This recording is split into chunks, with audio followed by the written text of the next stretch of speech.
اللہ اللہ اللہ اللہ۔ بہت ساری آوازیں آپ کو آتی ہیں، ان کو آپ آواز کہتے ہیں، الفاظ نہیں کہتے، مگر وہ الفاظ۔ پوچھا تھا یہودی نے مولا کائنات سے، یا علی بتائیے یہ مرغ اپنی اذان میں کیا کہتا ہے؟ آپ تو ککڑوں کو سنتے ہیں نا خالی۔ اذکر اللہ یا غافلین، یہ اپنی اس ساؤنڈ میں کیا کہتا ہے؟ یاد کرو اللہ کو اے غفلت میں پڑ جانے والوں۔ پھر پوچھا یہ گھوڑا اپنے ہنانے میں کیا کہتا ہے؟ آپ کو تو خالی ساؤنڈ آتا ہے، ورڈز نہیں آتے سننے میں۔ ورڈز ہیں مگر اس کے اندر کیا ورڈز ہیں؟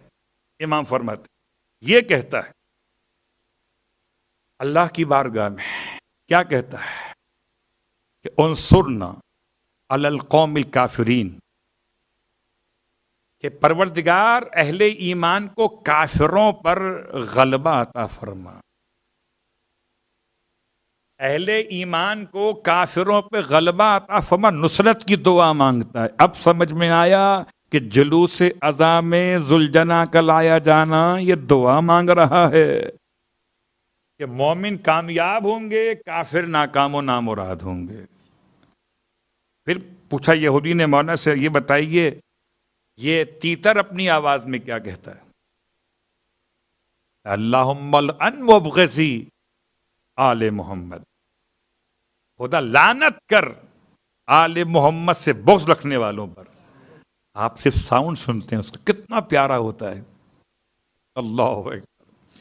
پھر پوچھا یہودی نے یہ جو مینڈک کی آواز ہے، دیکھیں اب آوازیں مختلف ہیں، ایک پرند کی بات کی، حیوانات کی بات کی، چرند کی بات کی، اور اب پانی کے اندر کی بات کر رہا ہے۔ یہ مینڈک کیا بولتا ہے پانی کے اندر؟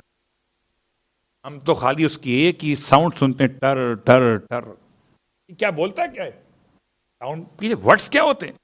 فرمائیے ادھر، سبحان ربی المعبود المسبح فی لج البحار، پاک ہے میرا پروردگار، اس کی بندگی ہو رہی ہے اور اس کی تسبیح پانی کی گہرائیوں میں بھی ہو رہی۔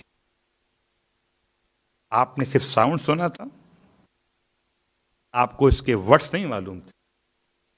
اس کا مطلب اگر حیوانات و چرند و پرند میں ساؤنڈ کے پیچھے کوئی نہ کوئی پیغام ہوتا ہے